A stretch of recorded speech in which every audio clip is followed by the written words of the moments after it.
How do you think it works?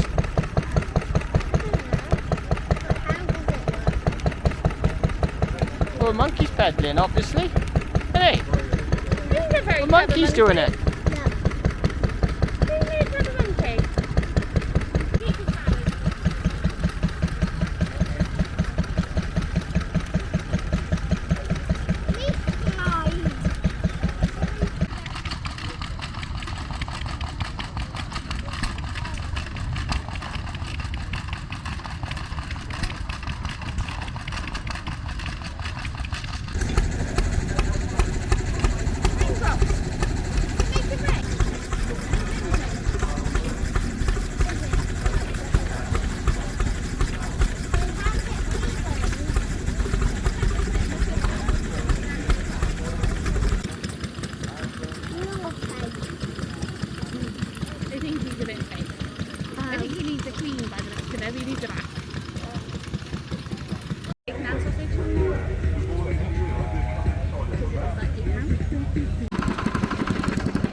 Now, of course, the story of steam is brought back all the way to 1860s.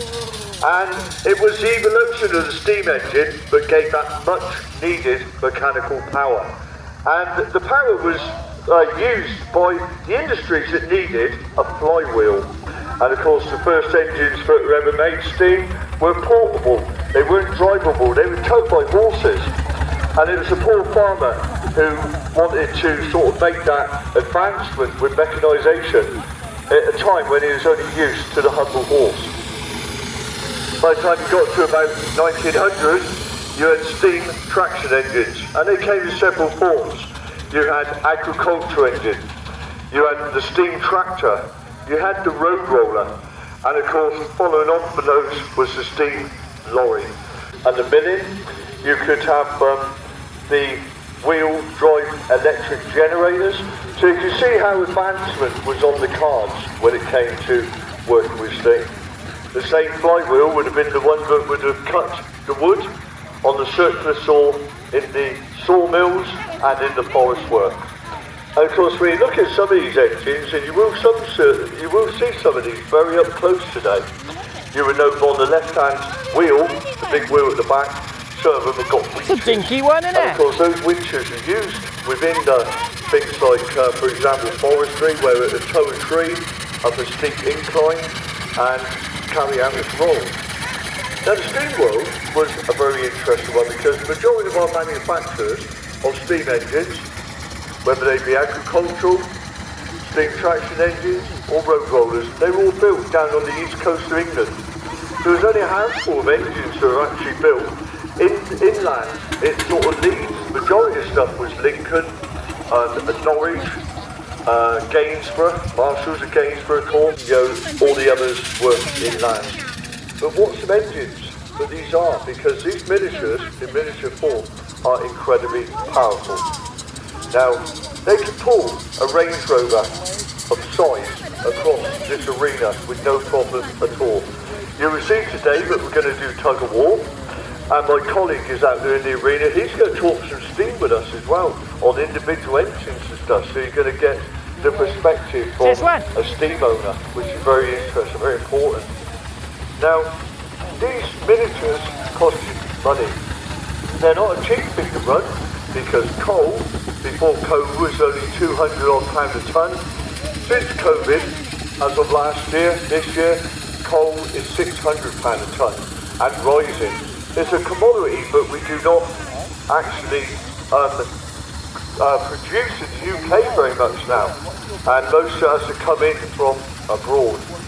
But the steam world is a very interesting one. When you see all these miniatures, you know, these guys actually love and cherish them. Now, what I like about miniature, and I'll demonstrate it on this one actually, if you're a youngster and you want to know all about the world of steam, something say like a 4-inch example, and this is bigger than a 4-inch, isn't it? But a 4-inch example, you can actually look down to see how the firebox produces the heat. That heats the water and eventually drives the pistons. to give back traction. And of course, very important for a youngster to get involved now, isn't it, in the world of steam? Not that I'm young anymore.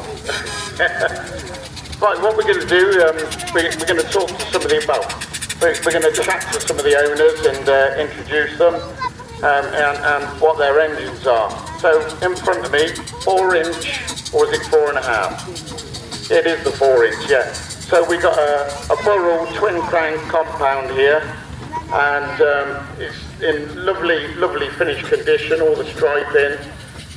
Matt's been doing it a couple of years, and yeah, so every day's a learning day on these things. As you can see, it's all steam operated and cold, and he's going to give us another lap and then park up. Okay, thank you, Matt. Okay, just to the side of us, we got, I think it's the only Garrett 4CD here this weekend. This is a twin crank compound as well, but believe it or not, you've got the 4-inch Burrell in front of us, and then that's a half-size engine, which Daniel is driving around at the moment, and that is Charlotte. Like I say, it's a twin. I'll talk about the twin crank and the single crank and the compound shortly. Thank you, Daniel. Also, just past this Vince on the steam car. It is a steam car, but it's powered by fuel kerosene. As you can see, it's fully sprung, pneumatic tyres, and that really pops along. And it's got one of them fancy horns on the side. Okay, for scale as well, here comes Brian and Suzanne Pierce on the McLaren. As you can see, that's another half size. Now you can really get to grips with the scales, and obviously you can imagine a McLaren was a very big, powerful engine. That's also a twin crank compound as well. Okay, we got one of our Foden steam lorries here. That's Lady Joyce, and there's the owner. He's absolutely got a lovely smile on his face, and his family and his dog, look.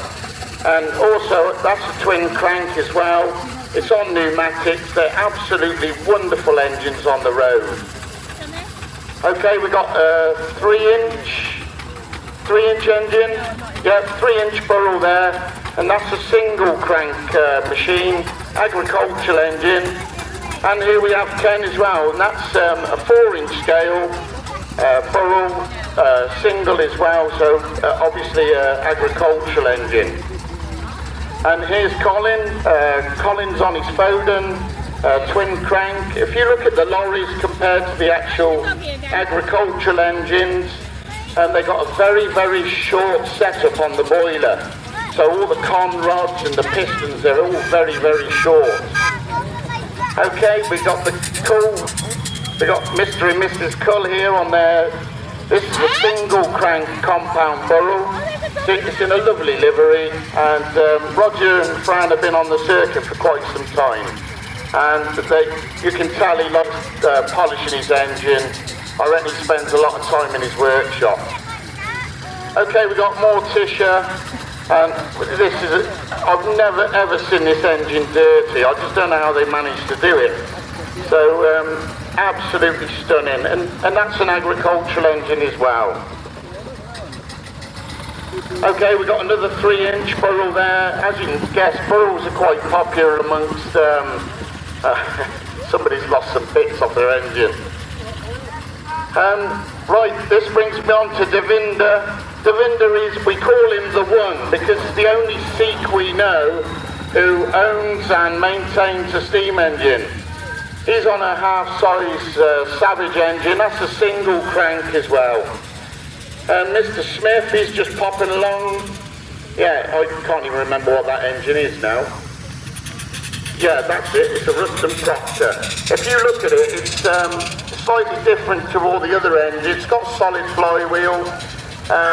This was all, some engines had solid flywheels, some had little holes in them, and this was just to prevent any spooking of horses and obviously weight for the crank to go round. He's on his another lovely turned out Burrell. You can see Burrells had lots of brass, and they had a lovely finish to them. They really were like kings of the road back in the day. Right, these two young men here, they've I think this is your first rally, isn't it? So this is a nice surprise for us here. That's a half-size McLaren with the buckets in the back. That was for your coal and your bits and pieces. But on a half-size, they make beautiful seats. As you can see, I reckon the paint's still wet on there. It's a beautifully turned out engine. Look, more burrows, look. So what I'm going to say, they're all going to line up. We got, some more burrows behind me. So when I talk about a single crank engine, basically it's got a set of valve gear, it's got a single piston, a single conrod. So basically the steam comes in, it gets used, and then it goes up the chimney and disappears. So hence, when you see the chimney, it's either got smoke or vapour coming out of it. So as times went by, the manufacturer thought, well, we're wasting a lot of steam and energy here. We'll introduce twin cranks. You'll have a high pressure cylinder and then a low pressure cylinder. So basically the steam comes into the high pressure cylinder, and then instead of getting used and going up the chimney, it hops over to the other cylinder and gets a chance to expand again. So you're using that steam twice before it gets exerted up the chimney or the blast pipe. As you can see, they've all got chimneys, but in the bottom of that chimney, I've just mentioned about the blast pipe. So some of that energy gets used to draw the fire in the bottom of the chimney. So it actually really draws the fire. So you can imagine just tootling around in this field, they're only just like ticking over. But if you get, some of these are good for the road, so they go out on the road, and that's when their true performance comes out in the compound range. And it really does, it improves the capability of the engine, and also the more steam you generate, the more water you need.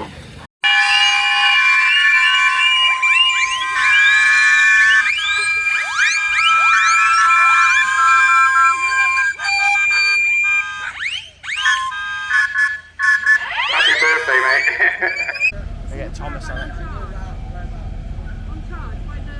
Woo! Hi! What's that thing outside? That thing like it! Past again, but just look at the style, the amount of framework that these motorbikes had on them back in the day. I'm just going to look round the back end of this, because this one dates from about 57, 58, is it? You're right on with 58. Nice. How I got it was where I worked as a motorbike. I said, yeah, what is it? He said, come and have a look. And it was a box of bits. A number plate. If you're in a number plate like I am, DV is Devon, DV. And of course, number plates are issued not only from the licensed officer. Oh, it's scramblers and all sorts. And then the Kawasaki there, that's a nice machine. It's got a Bristol number plate, actually. It's got TC as a number plate, that's Bristol again. And M dates from 1974.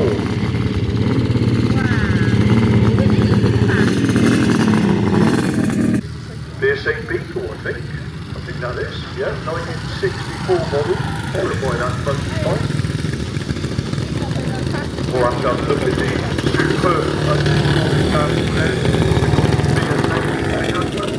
and it's something quite modern looking, but it's not. It was built in 1963. Now most people started off with motorbikes at the lower end there. It started off with a moped.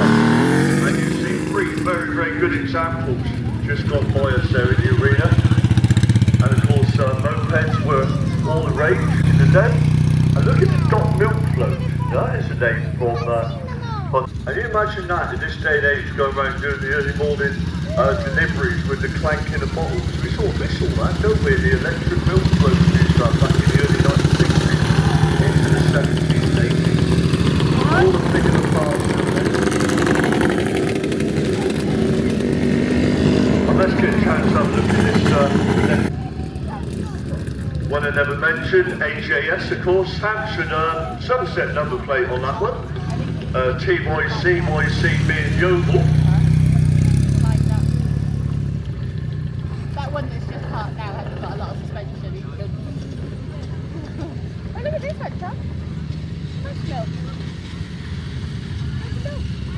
With the little Honda monkey bike here, you used to be able to, in its day, it's a little commuter bike, so you're able to actually fold the handlebars down and take them on the train. It wouldn't be allowed nowadays, of course, without the safety and fuels and stuff like that. Yeah, very, very nice indeed.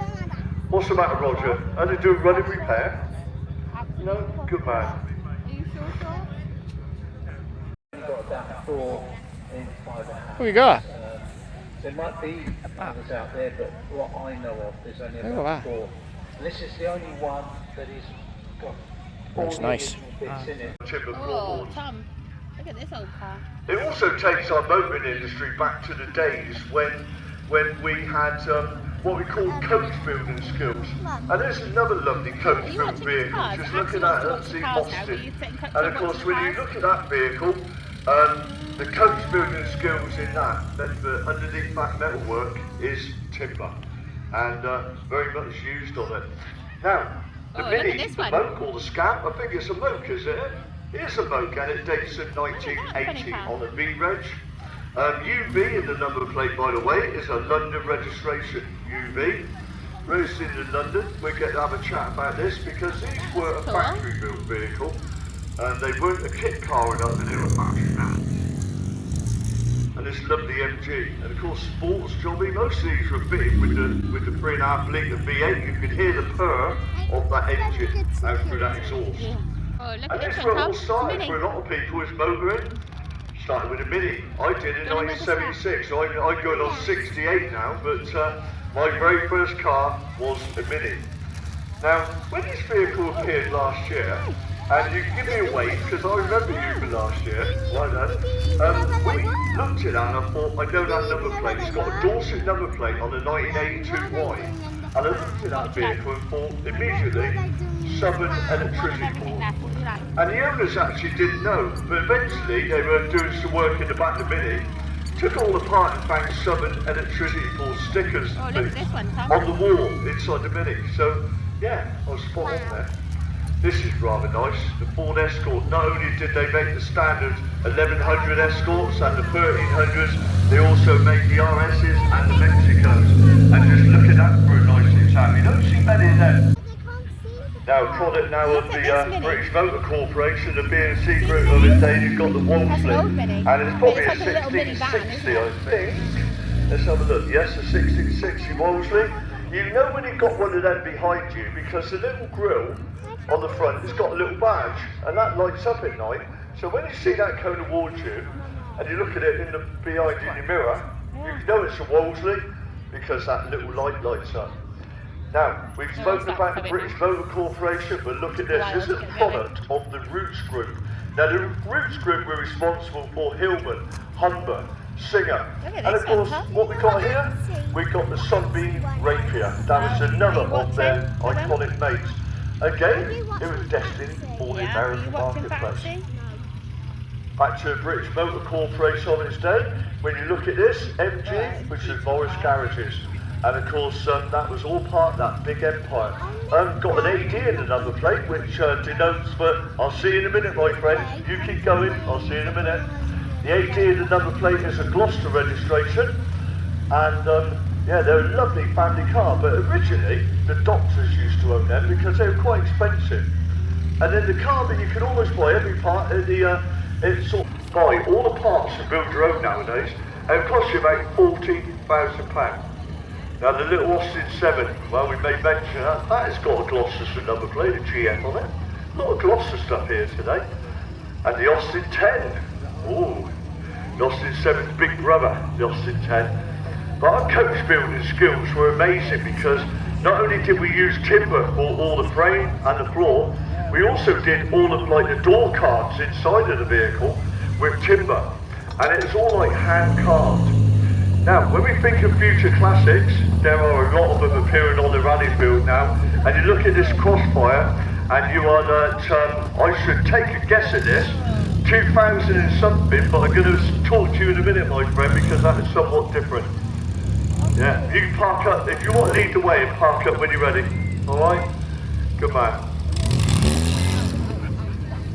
And we got our second Escort joining us, and of course, you know, when I mentioned the 1300s, the 1100 of course was the basic. 13 was a little bit sporty. You had the 1300 GTs, you had the RS, you had the Mexicos, but then you had the 1300. What's that one? The 1300E, and of course the Escort was a very, very modest price car. You could buy one of them on the 1973 outrage. At the same time, they're still producing Austin 1100s on the outrage in 1973. Totally different cars, complete different spectrums. That's got a nice Bristol number plate on there, A on a 1964 on a B, and there's some lovely family cars. That used to be the preferred option for taxi companies and stuff like that. And we're going to let these guys tell us some stories in a moment, because we just let them have their little parade, I call it, because that is where you get a chance to see the cars up close, and then we're going to get a chance to hear what these guys have got to say. Now this is a very early Morris 1000, because it's got what they call a split screen. So she's about 1957, 58, maybe wrong, but she is very early. Gloucester number, PH, London number plate on that one, sorry, London number plate on the PH. And yeah, good cross representation of our vehicle industry. Very, very good representation here today. And they're not all in the arena, as you can imagine. There are some people who won't move out of their parking spot and sit there and enjoy the show as well. So, you know, if you get a chance to look at the cars in the parking lineup, you will see a very, very interesting cross representation of the motoring industry. Anyway, they're all going to park up now for us, and then we're going to have a chat to some of the owners. Now, people say to me, they say, John, have you got a favourite car? I suppose, well, I suppose it has to be the Mini, because that's what I learned to drive on in 1976, is what I passed my test on 3 months later. And it's the first car probably I crashed, the Mini. So yeah, I suppose, you know, young driver, age 17 in 1976, yeah, Mini was the one for me. It was a bit of an old beast really, my Mini, because it was an early 1960s example full of rust, and it lasted me just a few months. It got me on the road, that was the main thing. But look at that for a lineup. I get quite excited now. Probably not so nowadays, but what a lovely selection. So there we have the British motor industry at its best being represented here today, along with a few interesting goodies flung in, which are rather different. And you know, we sort of talk about